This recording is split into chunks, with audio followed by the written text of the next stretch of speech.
తెలంగాణ రాష్ట్రంలో నైపుణ్యం కలిగిన బీసీ మహిళలకు ప్రభుత్వం ఉపాధి కల్పిస్తుందని మంత్రి పొన్నం ప్రభాకర్ అన్నారు. టైలరింగ్ ఆధారిత స్వయం ఉపాధి కల్పించి వారి ఉత్పాదకతను వ్యాపార అవకాశాలను విస్తరించుకునేందుకు ఆటోమేటిక్ కుట్టు యంత్రాలను సరఫరా చేయాలని ఉత్తర్వులు జారీ చేసిందని మంత్రి అన్నారు.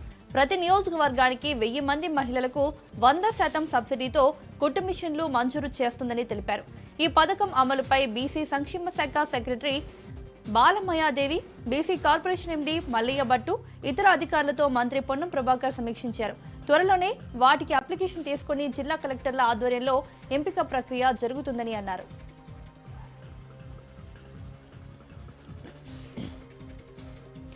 కర్నూలు జిల్లా ఆదోని మండల పరిధిలోని పాండవగల్లు గ్రామంలో డ్రిప్ పైపుల దొంగతనం ఘటన కలకలం రేపింది. గ్రామానికి చెందిన రైతు రోగన్న తన పొలంలో వ్యవసాయ అవసరాల కోసం ఏర్పాటు చేసిన డ్రిప్ పైపులను ఓ వ్యక్తి దొంగిలించేందుకు ప్రయత్నిస్తున్నాడు. ఈ విషయాన్ని గమనించిన గ్రామస్తులు వెంటనే అప్రమత్తమై అతన్ని పట్టుకుని పోలీసులకు సమాచారం ఇచ్చారు. కలిసి ఘటనా స్థలానికి చేరుకున్న ఎస్ఐ నిందితుడిని అదుపులోకి తీసుకుని పోలీస్ స్టేషన్కు తరలించారు. గ్రామంలో ఇటీవల వరుసగా దొంగతనాలు జరుగుతున్నాయని, ఇలాంటి ఘటనలు పునరావృతం కాకుండా కట్టుదిట్టం చేయాలని గ్రామస్తులు కోరుతున్నారు.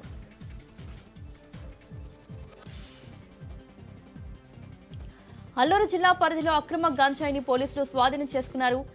ముంచింగుపుట్టు మండలం పనసపుట్టు పంచాయతీ పరిధిలోని సంగమవలస గ్రామ శివారులో కాఫీ తోటలో అక్రమంగా గంజాయి నిల్వ ఉంచినట్లు పక్కా సమాచారంతో పోలీసులు రైడ్ చేశారు. కాఫీ తోటల పొదల్లో దాచిన 39 గోనె సంచుల్లో మొత్తం 749 కిలోల గంజాయిని స్వాధీనం చేసుకున్నట్లు జిల్లా ఎస్పీ అమిత్ బర్దార్ తెలిపారు. పోలీసులు చేరుకునేసరికి నిందితులు అక్కడి నుంచి పరారయ్యారని, వారిని పట్టుకునేందుకు ప్రత్యేక బృందాలు ఏర్పాటు చేసి గాలింపు చర్యలు చేపడుతున్నామని ఎస్పీ అన్నారు.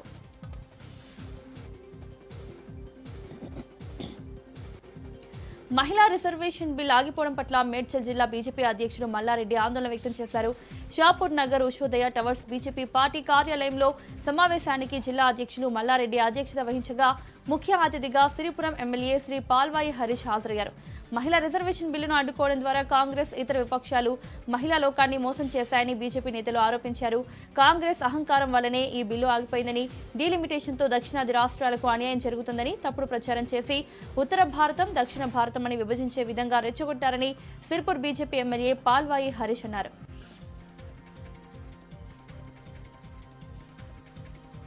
మచిలీపట్నంలో మరింత మెరుగైన విద్యుత్ సేవలు అందించేందుకు కృషి చేస్తున్నామని మంత్రి కొల్లు రవీంద్ర అన్నారు. స్థానిక బచ్చుపేటలో 6,30,00,000 రూపాయల వ్యయంతో నిర్మించనున్న 33/11 kV సెమీ ఇండోర్ విద్యుత్ సబ్స్టేషన్ పనులకు ఆర్టీసీ చైర్మన్ కొనకల నారాయణ, జనసేన నేత బండి రామకృష్ణతో కలిసి మంత్రి శంకుస్థాపన చేశారు.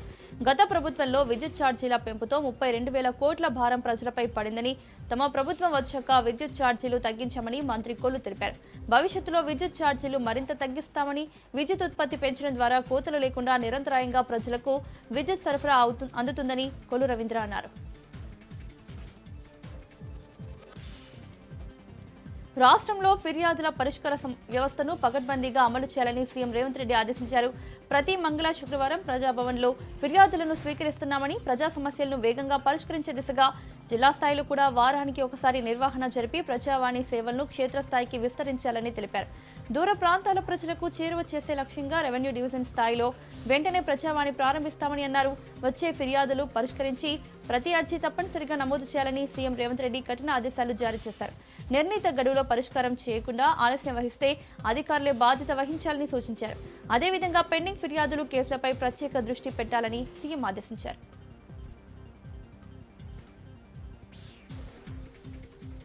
దళితులు క్రైస్తవ మతంలోకి పోతే రిజర్వేషన్ ఫలాలు చెల్లదని సుప్రీంకోర్టు నిర్ణయాన్ని ఎంఆర్పీఎస్ అధ్యక్షుడు మందకృష్ణ మాదిగ ఖండించారు. భవిష్యత్తులో సుప్రీంకోర్టు తీర్పు రద్దు చేసేంత వరకు ఉద్యమం చేస్తామని అన్నారు. సూర్యాపేట జిల్లా నడిగూడెం మండలం సిరిపురం గ్రామంలో అంబేద్కర్ విగ్రహాన్ని మందకృష్ణ మాదిగ ఆవిష్కరించారు. ప్రతి దళిత ఉద్యోగస్తుడు నిరుపేద కుటుంబానికి చెందిన 2 పిల్లల విద్యకు అయ్యే ఖర్చులను భరించాలని పిలుపునిచ్చారు. వృద్ధులు, వితంతువులు, ఒంటరి మహిళలు, వికలాంగులు పింఛన్ల కోసం పోరాడి సాధించిన ఘనత ఎంఆర్పీఎస్ ఉద్యమానికి దక్కుతుందని మందకృష్ణ అన్నారు.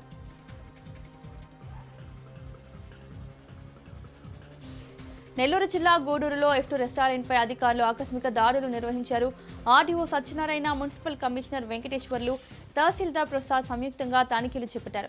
రెస్టారెంట్లో కులిన చికెన్, మటన్, రొయ్యలు తదితర ఆహార పదార్థాలను సీజ్ చేశారు. అదేవిధంగా అపరిశుభ్ర వాతావరణంలో ఆహారాన్ని తయారు చేస్తున్నట్లు గుర్తించారు. ఆహారం తయారీలో నాణ్యత పాటించకపోతే కఠిన చర్యలు తీసుకుంటామని హోటల్ యజమాని అధికారులు హెచ్చరించారు. పాడైపోయిన చికెన్ను విక్రయిస్తున్నారన్న సమాచారంతో పట్టణంలోని అల్తాఫ్ చికెన్ సెంటర్ను అధికారులు పరిశీలించి కఠిన చర్యలు చేపట్టారు.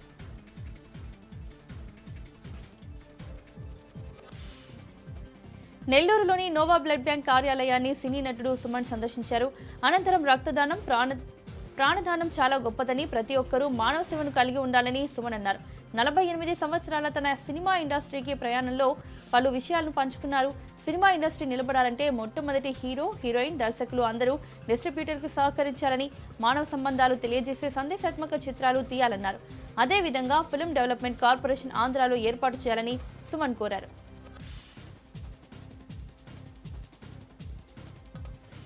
ఏలూరు జిల్లా ద్వారకా తిరుమల ఆలయంలో వైశాఖ మాస బ్రహ్మోత్సవాలు ఘనంగా ప్రారంభమయ్యాయి. ఉత్సవాల్లో భాగంగా మొదటి రోజు స్వామివారు శ్రీ మహావిష్ణువు అలంకరణలో భక్తులకు దర్శనమిచ్చారు. స్వామి అమ్మవార్లను ఆలయ అర్చకులు పెళ్లి కొడుకు, పెళ్లి కూతురుగా అలంకరణ చేశారు. ముందుగా ఆలయ నిత్య కళ్యాణ మండపంలో స్వామి అమ్మవార్లను ప్రత్యేకంగా మండపంపై ఉంచి అలంకరణ చేశారు. బ్రహ్మోత్సవాల సందర్భంగా భక్తులకు కావలసిన అన్ని సౌకర్యాలు ఆలయ అధికారులు ఏర్పాటు చేశారు. అలాగే పలు సాంస్కృతిక కార్యక్రమాలు భక్తులను కనువిందు చేశాయి.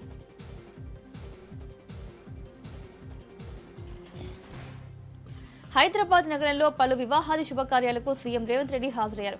హైటెక్స్ లో బీఆర్ఎస్ ఎమ్మెల్యే గంగుల కమలాకర్ కుమారుడు హరిహరన్ సాయి దీక్ష నార్సింగ్ లో మేడ్చల్ డీసీసీ అధ్యక్షుడు వజ్రేష్ యాదవ్ కుమారుడు శ్రవణ్ యాదవ్ పవిత్ర వివాహానికి హాజరై వధూవరులను సీఎం రేవంత్ రెడ్డి ఆశీర్వదించారు.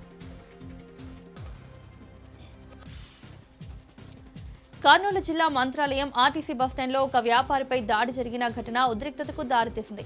పూర్ణచంద్ర అనే వ్యాపారి షాప్ వద్దకు ఉదయం రవి అనే వ్యక్తి చేరుకుని తన అనుమతి లేకుండా షాప్ తెరవద్దని బెదిరించాడు.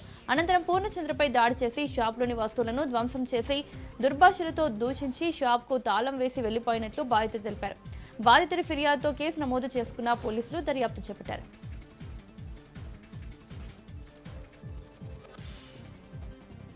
కడప జిల్లా కందిమల్లాయపల్లె సంస్థానంలో వీర బ్రహ్మేంద్ర స్వాముల వారి ఆరాధన ఉత్సవాలు ఘనంగా జరిగాయి. గడిచిన 4 ఏళ్లుగా వివాదాలతో ప్రభుత్వం నియమించిన పిట్ పర్సన్ నేతృత్వంలో ఈ వేడుకలు జరిగేవి. అయితే వెంకటాద్రిని దేవాదాయ ధర్మాదాయ ధార్మిక పరిషత్ పీఠాధిపతిగా నియమించడంతో ఏడాది ఉత్సవాల కోసం పెద్ద ఎత్తున ఏర్పాట్లు చేశారు.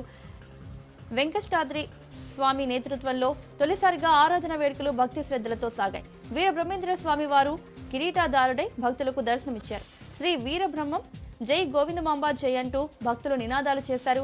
ఈ వేడుకలను తిలకించేందుకు 2 తెలుగు రాష్ట్రాల నుంచి భక్తులు పెద్ద ఎత్తున తరలి వచ్చారు. బ్రహ్మం గారి మాల ధరించిన భక్తులు ఇరుముడితో వచ్చి మాల విరమణ చేసి స్వామివారికి మొక్కులు చెల్లించుకున్నారు. కవిత కొత్త పార్టీపై ఎంపీ చామల స్పందించారు. మాయ మాటలు, పిట్ట కథలు నమ్మే పరిస్థితిలో ప్రజలు లేరని కేసీఆర్ తెలంగాణ రాష్ట్ర సమితి పెట్టారు. ఇప్పుడు కవిత తెలంగాణ రాష్ట్ర సేనపై ప్రజలు నమ్మే పరిస్థితిలో లేరని ఎంపీ చామల అన్నారు. కవిత కొత్త పార్టీ పెట్టడానికి అసలు కారణం సిద్ధాంతం కాదని, బీఆర్ఎస్లో అంతర్గత విభేదాలే కారణమని తెలిపారు. దోచుకోవడం, దాచుకోవడం, పంచుకోవడం విషయంలో వచ్చిన తేడాల వల్లే ఈ పరిస్థితి వచ్చిందని ఆరోపించారు. 10 ఏళ్ల పాలనలో ప్రజా సమస్యలు గుర్తుకురాక ఇప్పుడు కొత్త పార్టీ పేరుతో మాట్లాడటం రాజకీయ ప్రయోజనాల కోసమేనని ఎంపీ చామల అన్నారు. సమితి, సేన అనే పదం మారింది తప్ప వాళ్ల రంగు మారదని విమర్శించారు.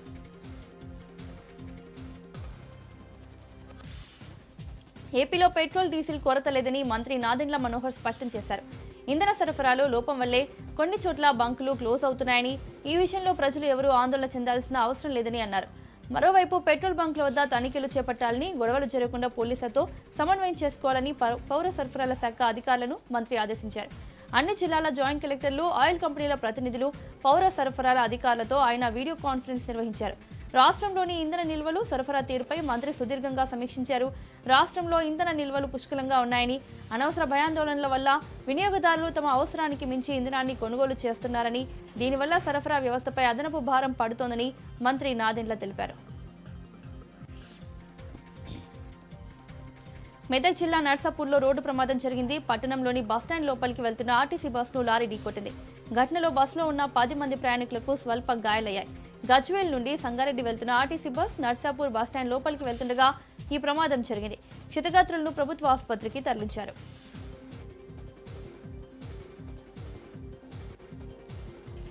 2027 జనగణన నిర్వహించేందుకు సర్వం సిద్ధం చేశామని జనగామ జిల్లా కలెక్టర్ సందీప్ కుమార్ ఝా అన్నారు. కేంద్ర ప్రభుత్వం అత్యాధునిక సాంకేతిక పద్ధతులతో ఈ ప్రక్రియను చేపడుతోందని తెలిపారు. ప్రస్తుతం ప్రతి కుటుంబం స్మార్ట్ ఫోన్, ఇంటర్నెట్ సౌకర్యం వినియోగించుకుంటున్నారని, దీంతో ప్రజలే స్వయంగా వివరాలు నమోదు చేసుకునేలా స్వీయ గణన విధానం తీసుకొచ్చారని కలెక్టర్ సందీప్ కుమార్ తెలిపారు. ఈ ఏడాది ఏప్రిల్ 26 నుండి మే 10 వరకు స్వీయ గణన వెబ్ పోర్టల్లో నమోదు చేసుకునే అవకాశం ఉందని, దీనికోసం కేంద్ర ప్రభుత్వం అధికారిక వెబ్ పోర్టల్ ద్వారా స్వీయ గణనకు అవకాశం కల్పించారని అన్నారు. సెల్ ఫోన్ ద్వారా ఓటీపీ సహాయంతో లాగిన్ అయిన తర్వాత కుటుంబానికి సంబంధించిన 9 దశల్లో 34 అంశాలను నమోదు చేసుకోవాలని సూచించారు.